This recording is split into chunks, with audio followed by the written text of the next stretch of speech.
Jangan lupa like, comment, and subscribe. Bismillahirrahmanirrahim, ketemu lagi dengan kami Banten Koifan.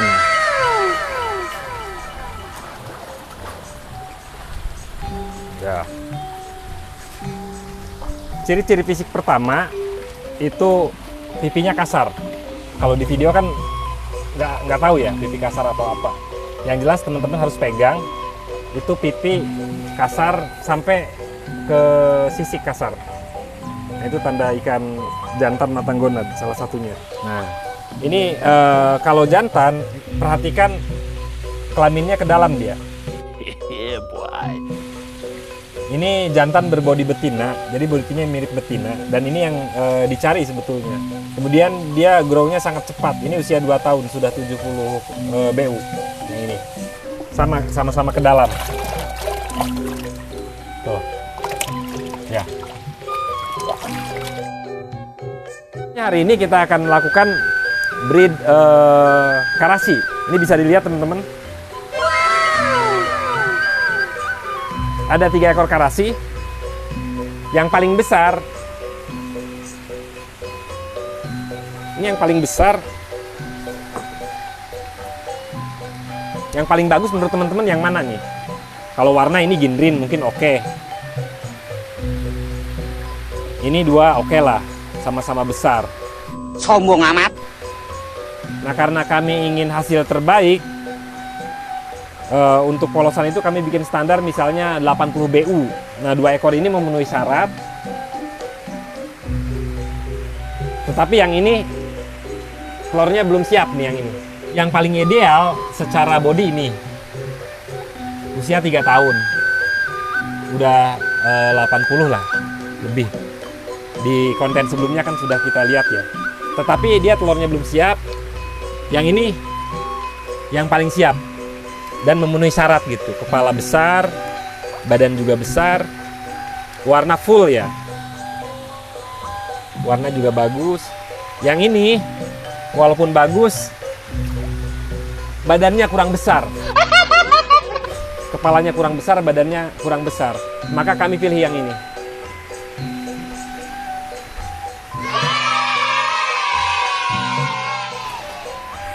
Betina kita sudah dapat.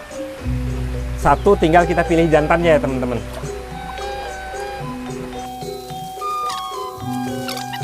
Oke, kami sudah siapkan kolam pemijahan.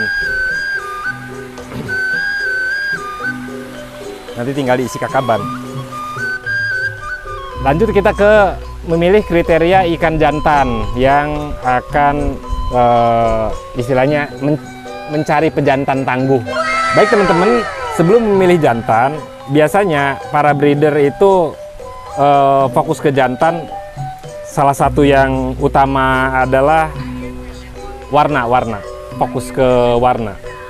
Nah, kita tadi sudah ambil 4 ekor. Dari 4 ekor terpilihlah 3. Ini kami jelaskan, sini lihat ikannya. Nah, sebelum memilih jantan, kita harus berimajinasi dulu. Kira-kira kita ingin menghasilkan anakan ikan yang seperti apa gitu. Nah, dalam polosan kali ini, dalam pemijahan karasi kali ini, kami berharap mendapatkan 4 model ikan. 1, karasi non ginrin kuning. 1, karasi ginrin berwarna karasi ginrin kuning. Kemudian yang kedua, karasi polos berwarna merah. Karasi non ginrin merah seperti ini jantannya, makanya kami pilih ini. Yang ketiga, karasi berwarna merah ginrin. Dan ini sudah dites. Ini pejantan tangguh nih, hasilnya bagus. Yang satu lagi kan betinanya non ginrin kuning. Jadi non ginrin kuningnya diharapkan dari betina, insya Allah dapat. Kemudian yang karasi warna kuning ginrin nanti diharapkan dari ikan ini. Kemudian yang merah non ginrin kami diharapkan keluar dari ini. Nah, ini diharapkan nanti menghasilkan karasi merah non ginrin. Kemudian yang karasi merah ginrin dari jantan ini, jadi cukup 3. Proses breednya seperti apa tidak bisa asal juga. Banyak hal yang harus dimengerti dan diketahui. Melakukan puasa pada ikan itu dimaksudkan salah satunya adalah agar ikan ketika dimasukkan ke kolam pemijahan itu tidak mengeluarkan kotoran yang beresiko nanti mengundang jamur dan lain-lain untuk tumbuh. Sehingga nanti telurnya itu bisa diserang jamur karena kotoran ikannya gitu. Maka ikan dipuasakan. Yang kedua, tujuan puasa itu agar metabolisme ikan ketika dipindah dari kolam itu lebih stabil ketika perutnya kosong.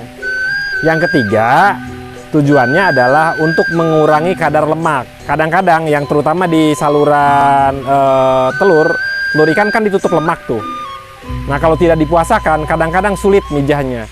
Kalau kami biasanya standarnya melakukan proses puasa 3 hari, kemudian betinanya masuk duluan ke kolam pemijahan, baru selanjutnya kira-kira selang 4 jam lah. Kita masuk ke itu dulu, lihat tempatnya yuk.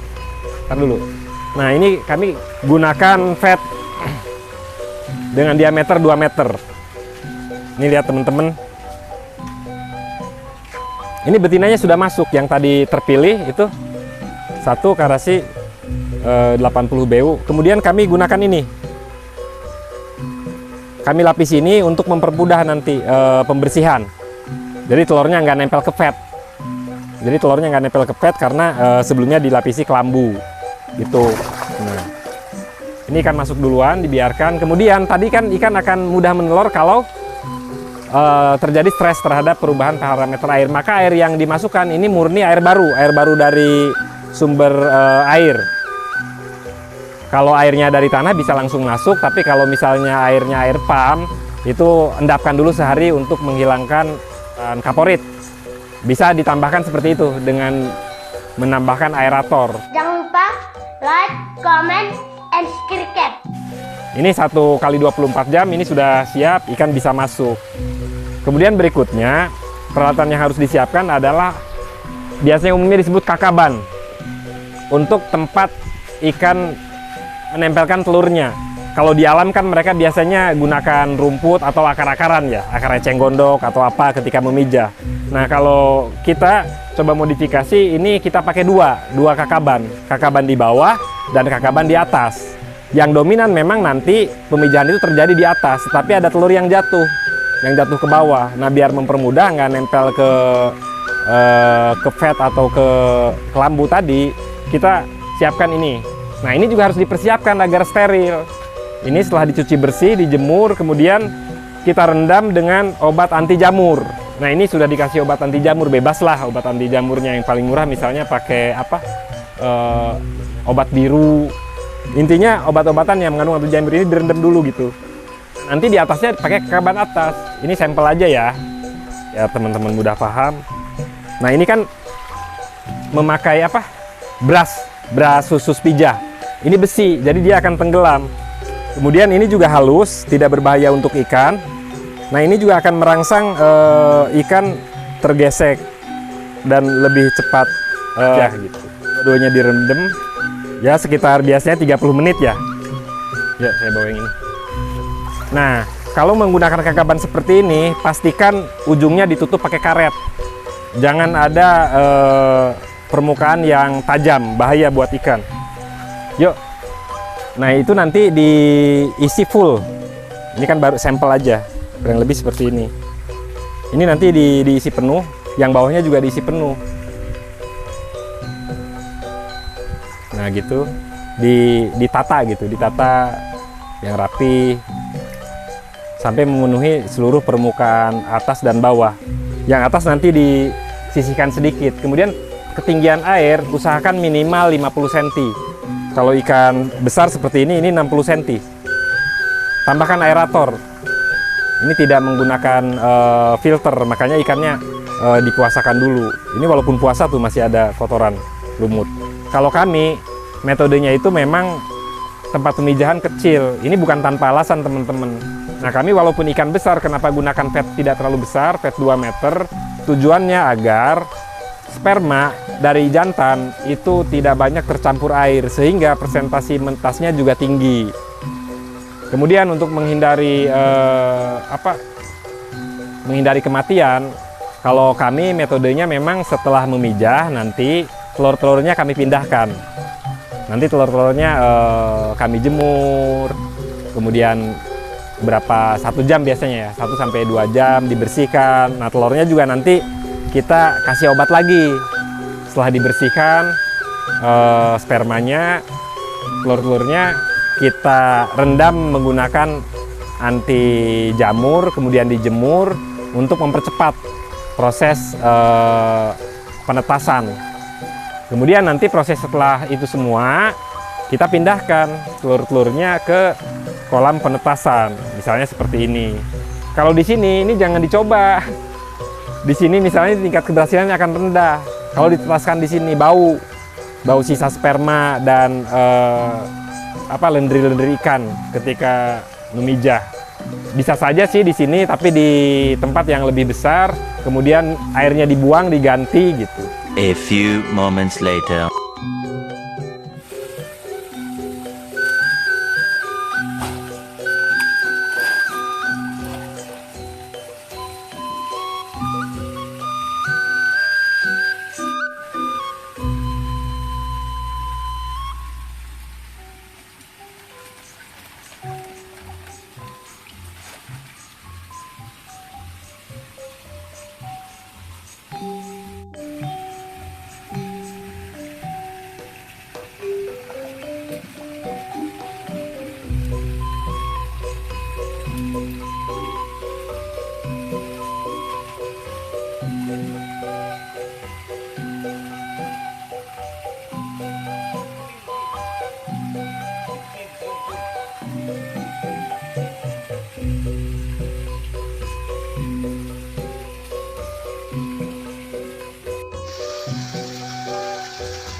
Jangan lupa like, comment, and subscribe.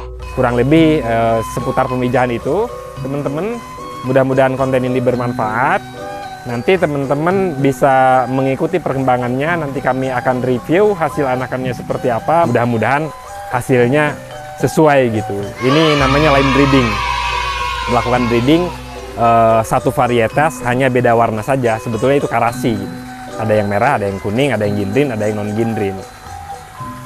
Baik teman-teman, ikuti terus konten-konten kami berikutnya. Kami juga meminta teman-teman untuk mengusulkan, boleh mengusulkan konten apa yang kira-kira akan kami buat. Silahkan tulis di kolom komentar. Nanti kalau kami mampu kami buat, kalau tidak mampu kami akan jadikan PR untuk kami belajar. Salam kembali untuk persahabatan. Assalamualaikum warahmatullahi wabarakatuh.